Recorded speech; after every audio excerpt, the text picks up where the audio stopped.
Hey, how's it going, everyone? This is Lawrence, your friendly neighborhood aircraft mechanic. I'm back again.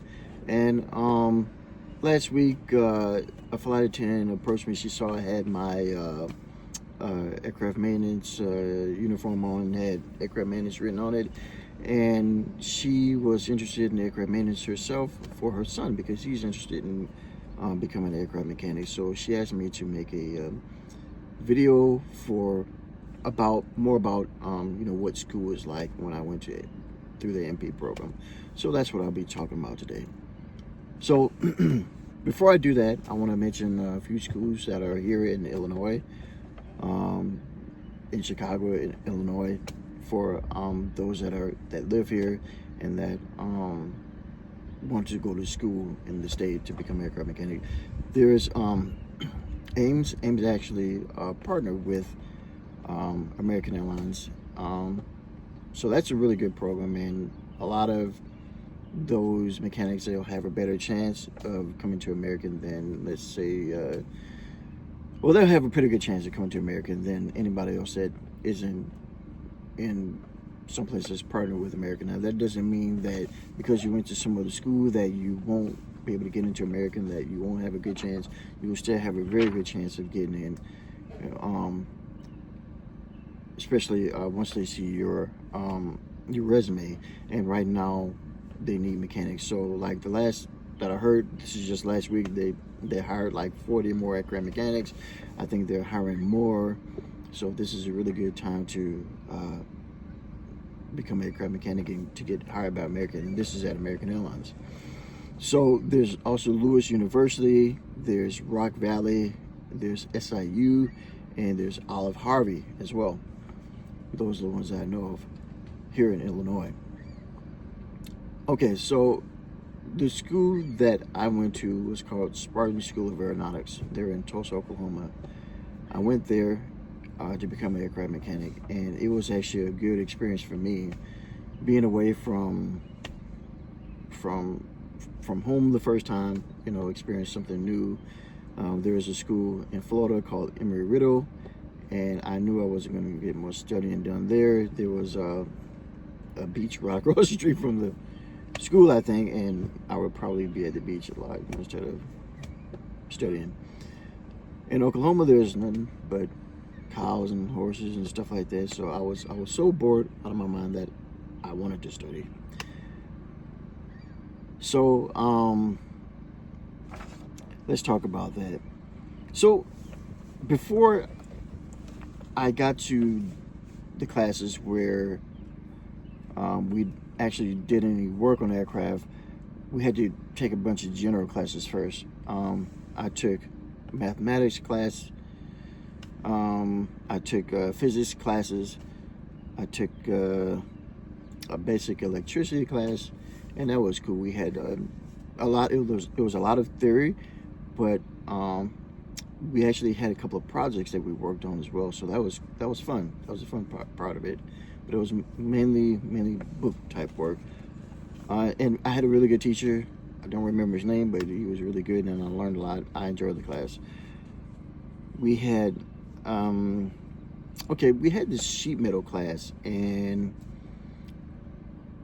we made one of the projects that we did. One of the big projects that we did was we made a composite type airfoil type thing. We actually made an airfoil out of aluminum, but then we made it was a small, not a big, it was like a portion of the plane, a small, maybe about that big, not very big at all, like a chunk out of the plane. It was an example for us to learn, and I mean, we did some riveting, had some rivets in it and everything, to put it together, and we did like a composite type project also. So part of it was aluminum, it was like sandwiched in, and the other part of it was like maybe a fiberglass type material, and in the middle was this honeycomb material, and that's what made the whole thing really strong. It was interesting. It was fun to make. So after that, we had like a basic mechanical type class. This is when after the general classes, we were starting to get out into the shop a little bit, and we learned how to. We learned about different. We learned about different rivets, the numbers, how they break down. You know, the shank and the head of the rivet. That's all allocated by different numbers, and you can look up the number of that rivet and you can break that down, and it will tell you what type, rivet it is. We learned about nuts and bolts that way too. We learned how to flare tubing, so that if any of you guys know about tubing, we learned about AN tubing and we learned how to connect that onto different fittings and stuff like that. So that was pretty interesting. What else did we have? Okay, so we learned about FARs. FARs are federal aviation regulations. Sorry. So what that is the rules and regulations that were established by the FAA to govern the airlines. And it was a really big, thick book, and they were basically kind of like a bunch of laws. And like, that was an interesting class to take.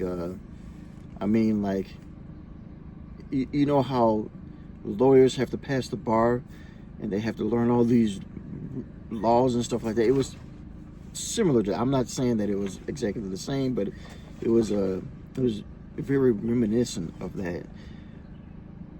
So that was interesting. So after we did all that, then it was time to get into the planes. So after that, we checked airframe. There was airframe 1, there was airframe 2, then there was power plane 1, and then there's power plane 2. And this is the meat of what we came to learn about the aircraft. So airframe 1 was mainly theory. It's mainly theory. And then, we were doing a lot of studying, going through books and stuff like that. Airframe 2, we were out there, doing some, work on we actually had planes there, so we were doing some work on the planes. Maybe we were doing some work in the shop. And that actually might have been where we made that airfoil at. And it was pretty interesting. We learned a lot of stuff, and you learn all the parts of the plane, the different what they're called. You learn about the theory of flight. Also, you learned a lot of things. So after airframe 2, and during this class, we actually got a chance to study for our FAA test. So that was kind of towards the end of it. That was like part of the class, which was really great. That gave us time to study. Right before we took the test, that was a 150 question test, and then we had to take our oral and our practicals, where we had to demonstrate, to the examiner that we knew how to do certain things, and the oral part of it, where he would ask us questions and we had to answer them. So then after that, I had power plant, and power plant 1 was basically a lot of theory, a lot of studying, a lot of book work. And then after power plant 1, we had power plant 2, and power plant 2 was that was a class I enjoyed also. We worked on different planes. I remember part of the class we went out to prop start a Cessna. So when I say prop start, you literally go up to the plane, you grab the prop and you spin it, and that's how you started. So that was pretty interesting. Scary but interesting, but everything was safe. I remember working on radio engines, and that was cool too. We had these big radial, World War II engines, type engines, and we took those apart and put them back together. That was a good experience. And likewise with the airframe classes, when we got toward the end, the teachers allowed us to study for our A&P test for the FAA. So, and there are test booklets that you can purchase that have the answers and the questions in them.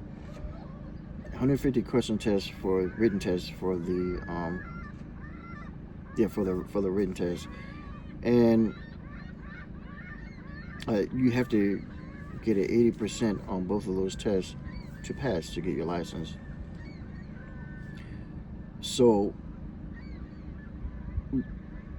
you can get these booklets to study, and it's multiple choice. They have the answers in the back, and that was a really good guide. But you have to keep in mind that you want to get the most updated book to study from, but all the questions and answers in the book, they're not going to be exactly the same as they are on the test. This is just kind of a guide to help you to practice and to get you to where you need to be to pass the test. So what I'm saying is, a lot of those questions and answers are going to be the same. You're going to see them on the test, but the FAA, they're not going to use all of those answers and questions. They're going to change something so that it won't be that easy for you when you take the test. But as long as you take the test, or as long as you study and you practice that, like, every day, or as often as you can, and you a lot of things in aviation we don't commit to memory because things change so much. But when you're taking a test, you want to commit that to memory. Everything that you want to study hard, and everything that's in there you want to commit to memory so that you can pass the test. But on the job, you don't commit anything to memory because we have everything in manuals, and you want to look up the paperwork and make sure that everything is current, because there's always revisions and things change. I can take a few days off, just my regular days, and come back and something's changed. So it can happen just that quick. So always on the job, make sure you're looking up the correct paperwork. And that's pretty much all I have to say about that.